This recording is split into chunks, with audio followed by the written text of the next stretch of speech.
अस्सलामुअलैकुम दोस्तों, मेरा नाम डॉक्टर अली है और आज की इस वीडियो में हम डिस्कस करने जा रहे हैं रेड स्पॉट ए लेवल बायोलॉजी के नेक्स्ट चैप्टर का बाकायदा आगाज़ किया है। याद रहे इससे पहले हमने सेल स्ट्रक्चर और फंक्शन के एमसीक्यूज़ को हमने डिस्कस किया था। आज के इस लेक्चर से हम आगाज़ करने जा रहे हैं बायोलॉजिकल मॉलिक्यूल्स के एमसीक्यूज़ का। तो आज की इस लेक्चर को शुरू करने से पहले एज़ यूजुअल आपसे रिक्वेस्ट करेंगे कि अगर आपने अब तक हमारे इस चैनल को सब्सक्राइब नहीं किया जो कि सिंध बोर्ड टीचिंग के नाम से है, तो काइंडली आज ही आप हमारे इस चैनल को सब्सक्राइब करें और साथ ही साथ बेल आइकन को लाजमी क्लिक करें ताकि हमारी अपलोड करता तमाम इंपॉर्टेंट वीडियोस की नोटिफिकेशन भी आपको रिसीव होती रहे। तो आज का सबसे पहला सवाल है, अ peptide bond is formed between.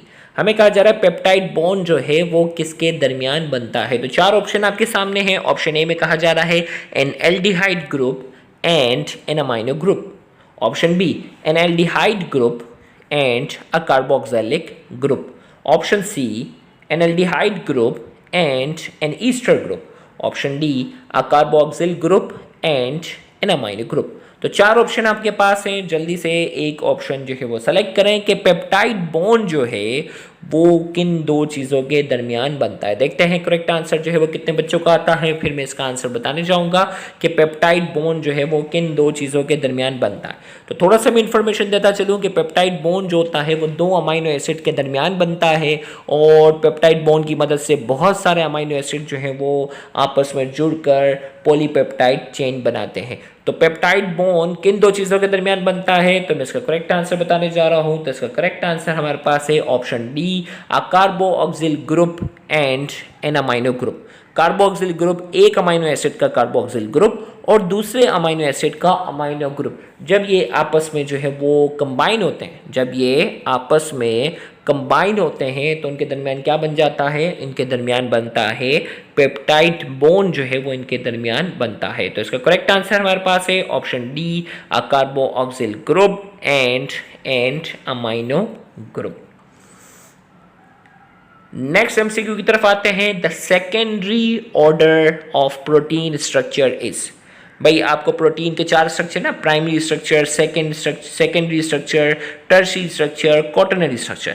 यहां बात हो रही है सेकेंडरी स्ट्रक्चर की। हिंट दे दी मैंने आपको। Secondary order of protein structure is option A, the sequence of amino acid, the sequence of amino acid in the polypeptide chain. Option B, the formation of peptide bond between amino acid. Option C, the coiling of the polypeptide chain. Option D, the folding of the coiled polypeptide chain. तो चार option आपके पास हैं, इनमें से कौन सा option जो है वो secondary order of protein structure को क्या कर रहा है, रिप्रेजेंट कर रहा है, आपने बताना है इनमें से कौन सा ऑप्शन जो है वो secondary order of protein structure को क्या करता है, रिप्रेजेंट कर रहा है। ए, बी, सी और डी चार ऑप्शन आपके पास हैं, आपने एक ऑप्शन जो है सेलेक्ट करना है। तो जिन्होंने प्रोटीन के चार स्ट्रक्चर अगर अच्छे से पढ़े हैं तो मैं उम्मीद करता हूं कि वो इस एमसीक्यू का आंसर जो है वो बिल्कुल सही देंगे। तो करेक्ट आंसर मैं बताने जा रहा हूं। तो करेक्ट आंसर हमारे पास इसका जो है वो है option C is the correct answer. Correct answer हमारे पास क्या है, option C is the correct answer. आपको मालूम है secondary order of protein structure में क्या होता है, प्रोटीन जो होता है, पॉलीपेप्टाइड चेन जो होती है वो कॉइल होती है। पॉलीपेप्टाइड चेन क्या होती है, कॉइल होती है। The coiling of polypeptide chain. तो इसका करेक्ट आंसर हमारे पास जो है वो सी है। अगर टर्शियरी स्ट्रक्चर की बात होती तो हमारे पास आंसर क्या होता, अगर टर्शियरी स्ट्रक्चर की बात होती तो हमारे पास आंसर हो जाता D, the folding of coiled polypeptide chain. अगर ये पॉलीपेप्टाइड चेन मजीद अगर फोल्ड बन जाती तो फिर वो सेकेंडरी से क्या बन जाता, जो है वो टर्शियरी बन जाता। तो करेक्ट आंसर इसका जो है वो हमारे पास क्या है, option C, the coiling of polypeptide chain. Next MCQ है, a sequence of amino acid may ends, a sequence of amino acid may end in either an amino group or a carboxyl group. What is the theoretical number of chemically different dipeptide that may be assembled from 20 different amino acid? हमें कहा जा रहा है कि amino acid हमारे पास जो है ना, हमारे जिस्म में 20 अमाइनो एसिड होते हैं डिफरेंट किस्म के, और आपको यहाँ बताया जा रहा है कि भाई अमाइनो एसिड है ना, उसके एक पास अमाइनो ग्रुप होता है, दूसरा जो है वो क्या है, कार्बोक्सिल ग्रुप होता है। भाई हमारे पास जो है अमाइनो ग्रुप होता है ये और कार्बोक्सिल ग्रुप होता है ये। हमें कहा जा रहा है what is the theoretical number of chemically different dipeptide. अगर इन अमाइनो एसिड को हम जोड़ने जाएं, अमाइनो एसिड की तादाद कितनी बताई जा रही है? 20 different amino acid, 20 different amino acid यहाँ बताया जा रहा है और कहा जा रहा है कि इनको अगर हम अलग अलग तरह से अगर हम जोड़ें तो कितने अलग अलग तरह के डाइपेप्टाइड जो हैं वो बन सकते हैं। तो हमें इसका क्या करना है? आंसर बताना है। तो इसका करेक्ट आंसर मैं बताने जा रहा हूँ। तो इसका तरीका ये है कि जितने भी डिफरेंट अमाइनो एसिड होंगे ना, अगर 20 है तो 20 को 20 से मल्टीप्लाई करो आंसर। अगर डिफरेंट अमाइनो एसिड की तादाद कितनी है? 10, तो 10 को 10 से मल्टीप्लाई कर लो। अगर डिफरेंट अमाइनो एसिड की तादाद 5 है तो 5 को 5 से मल्टीप्लाई करो। ये याद रखना है। तो 20 डिफरेंट अमाइनो एसिड हैं, 20 को 20 से मल्टीप्लाई करेंगे तो आंसर क्या आ जाएगा? तो इसका करेक्ट आंसर हमारे पास जो होगा, इसका करेक्ट आंसर हमारे पास जो है वो 400 है। 20 डिफरेंट अमीनो एसिड्स को अगर हम आपस में अलग अलग तरह से अगर हम जोड़ें तो हमारे पास कितनी वैरायटी बन सकती है? जो हमारे पास डाइपेप्टाइड की जो वैरायटी है वो कितनी बन जाएगी? 400 अलग अलग तरह के जो है वो डाइपेप्टाइड बनेंगे। यानी 220 multiply by 20, option D is the correct answer. Next हमारे पास है which one of the following combination of statement is true of polysaccharide in living organism. हमें कहा जा रहा है कि आपके पास जो है वो पॉलीसेक्राइड की कुछ प्रॉपर्टीज हैं और आपने बताना है कि इनमें से कौन सा जो है वो ऑप्शन करेक्ट है जो सही बैठता है। पहला में कहा गया है दे प्रोवाइड एनर्जी, पहले में यहाँ कहा गया है कि भाई ये एनर्जी प्रोवाइड करते हैं। दूसरे में कहा गया है दे फॉर्म स्टोरेज कंपाउंड और तीसरे में कहा गया है दे फॉर्म सपोर्टिंग स्ट्रक्चर। अब आप जिस पॉइंट से जो है वो एग्री करते हो वो आपने क्या करना है? सेलेक्ट करना है। ऑप्शन ए में कहा जा रहा है no no yes, option B में कहा जा रहा है no no no, option C में कहा जा रहा है yes no no, option D में कहा जा रहा है यस यस यस। तो अब मुझे बताएं कि इनमें से जो आपको ऑप्शन सही लग रहा हो वो एक ऑप्शन जो है वो आपने क्या करना है? सेलेक्ट करना है। देखते हैं करेक्ट आंसर कितने बच्चों का आता है। तो फिर मैं इसका करेक्ट आंसर बताऊंगा। जल्दी से लाइव चैट कमेंट सेक्शन में अपना आंसर दें। तो इसका करेक्ट आंसर देखते हैं, जो बहुत ही ज़हीन बच्चा होगा ना, बहुत ही काबिल डॉक्टर होगा, इंशाल्लाह उसका आंसर जो है वो सही आएगा। तो बड़ा सोच समझ के कमेंट सेक्शन में आंसर दें और अगर आपका सही आंसर होगा आप समझे इंशाल्लाह आप बहुत ही अच्छे डॉक्टर बन सकते हैं। तो मैं आंसर इसका बताने जा रहा हूँ, मैं इसका आंसर आपको बताने जा रहा हूँ। तो इसका करेक्ट आंसर हमारे पास है डी, यस यस भाई, दे प्रोवाइड एनर्जी। भाई हम पॉलीसेक्राइड खाते हैं ना, स्टार्च वाली अगर चीज़ खाएंगे तो क्या हमें एनर्जी मिलेगी? बिल्कुल एनर्जी मिलेगी। खाएंगे, डाइजेशन होगी, वो फाइनली एनर्जी तो प्रोवाइड करेगा। फिर उसमें दूसरे में कहा गया दे फॉर्म स्टोरेज कंपाउंड। भाई स्टोरेज कंपाउंड तो बनाते हैं ना, प्लांट स्टोर जो है वो स्टार्च की शक्ल में स्टोर करते हैं और इसी तरीके से जो है वो एनिमल ग्लाइकोजन की शक्ल में स्टोर करते हैं। ये दोनों पॉलीसेक्राइड हैं। और इसी तरीके से सपोर्टिंग स्ट्रक्चर बनाते हैं। हाँ भाई, प्लांट की सेल वॉल जो होती है वो सेलुलोज से बनी होती है जो कि पॉलीसेक्राइड है। और इसी तरीके से फंजाई की सेल वॉल जो होती है वो काइटिन की बनी होती है, वो भी सपोर्टिंग स्ट्रक्चर है और वो भी पॉलीसेक्राइड है। इसी तरीके से आर्थ्रोपोड का जो एक्सोस्केलेटन होता है वो काइटिन का बना होता है और वो भी क्या होता है? पॉलीसेक्राइड और वो भी सपोर्टिंग स्ट्रक्चर है। तो इसका मतलब क्या हुआ कि ये सपोर्टिंग स्ट्रक्चर जो है वो क्या कर सकते हैं? बना सकते हैं। तो लिहाजा से एमसीक्यू का जो करेक्ट आंसर हमारे पास जो है वो क्या है? D is the correct answer.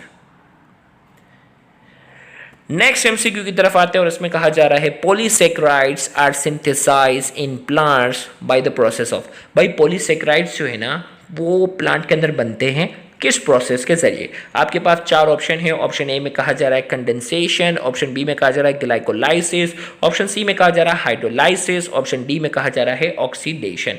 A B सी और डी चार ऑप्शन आपके पास है और आपने एक ऑप्शन सेलेक्ट करना है कि प्लांट के अंदर जो पॉलीसेक्राइड्स होते हैं वो कैसे बनते हैं।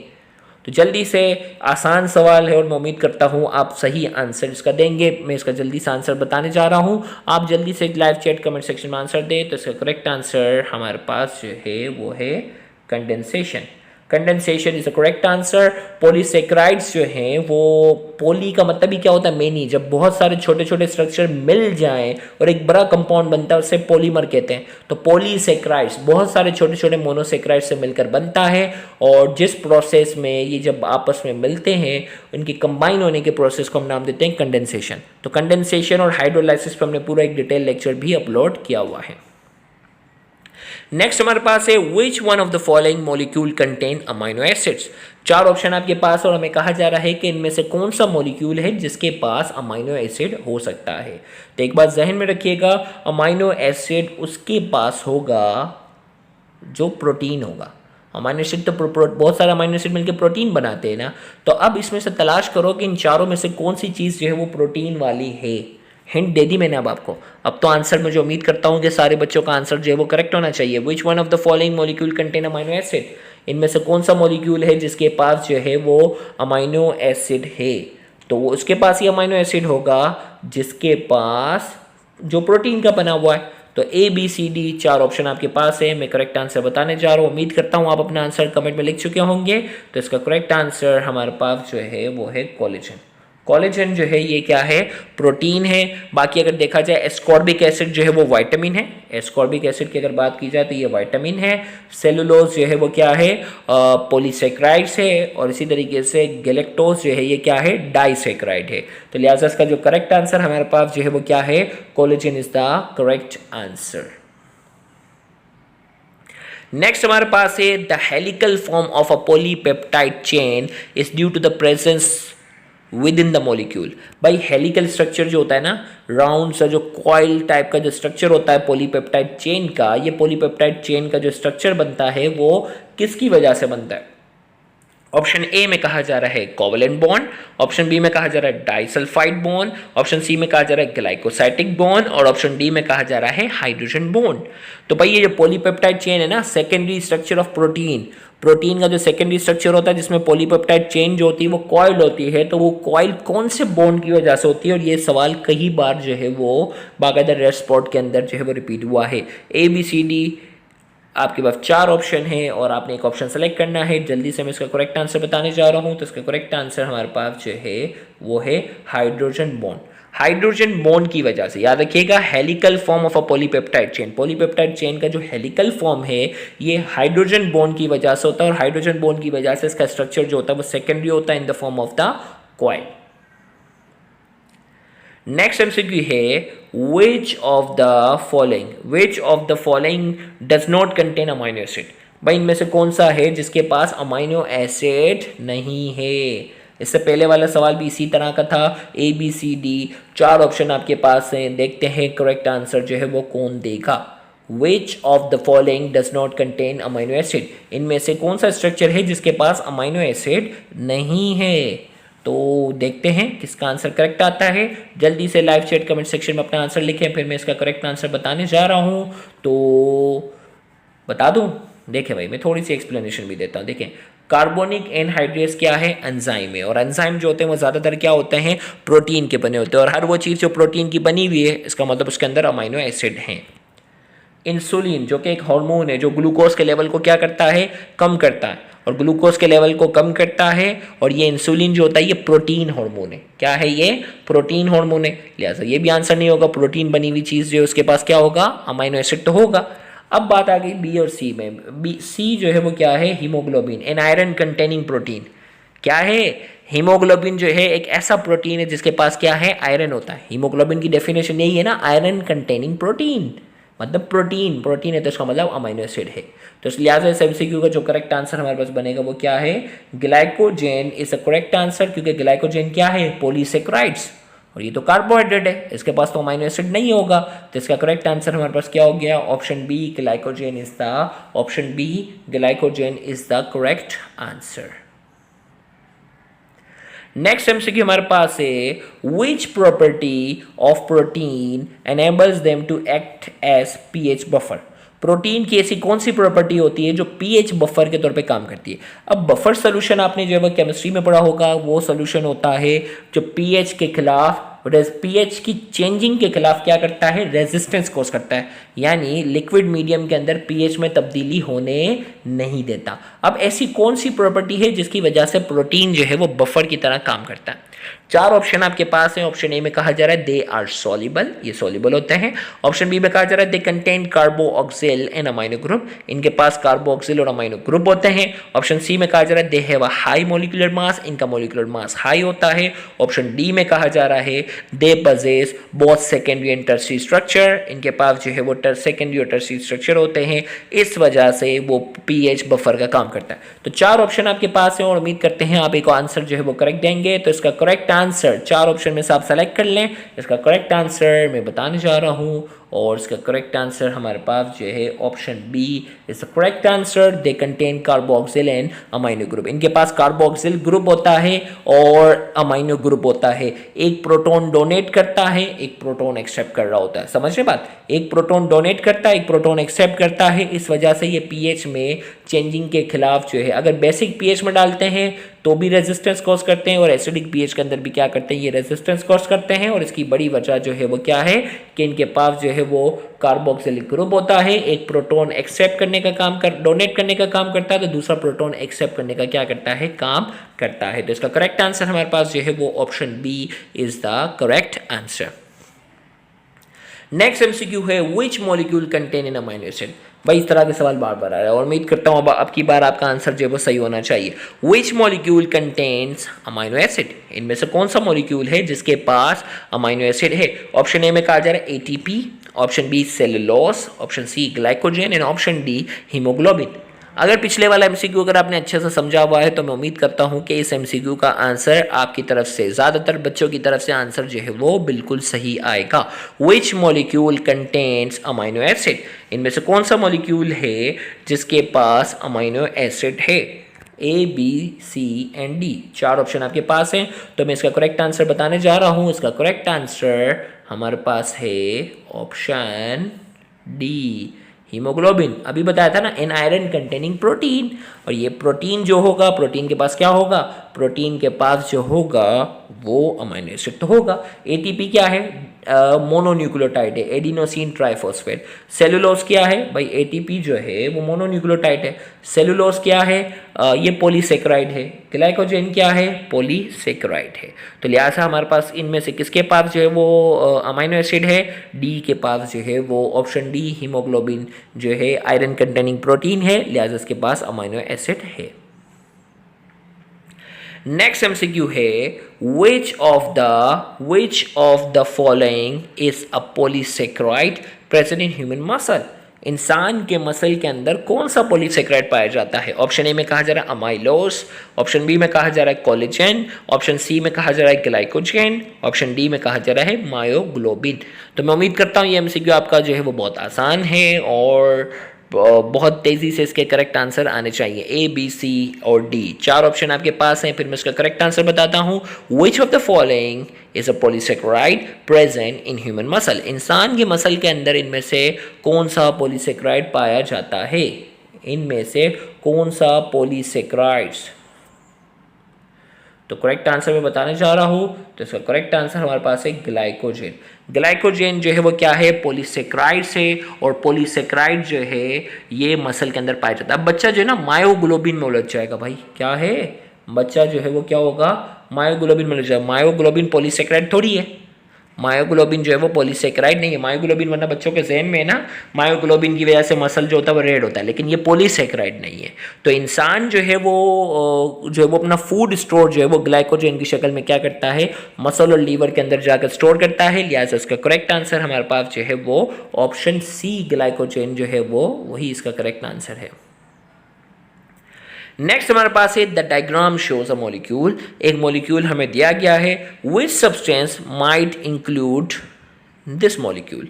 ये मॉलिक्यूल क्या हो सकता है। ऑप्शन ए में कहा जा रहा है सेलुलोज, ऑप्शन बी में कहा जा रहा है कोलेस्ट्रॉल, ऑप्शन सी में कहा जा रहा है ग्लाइसेरॉल और ऑप्शन डी में कहा जा रहा है इंसुलिन। भाई एक मॉलिक्यूल जो है वो इसका पूरा स्ट्रक्चर बना दिया गया है और हमें कहा जा रहा है कि आप बताएं कि ये कौन सा स्ट्रक्चर है। तो ए बी सी और डी 4 ऑप्शन आप लिखें और अगर इसका आंसर किसी ने सही दिया, मैं आपको बता रहा हूँ बहुत ही ज़हीन बच्चा होगा, बहुत ही, एक आम बच्चा नहीं, बहुत ही ज़हीन बच्चा होगा अगर उसने वाकई ही सही इसका आंसर दिया है।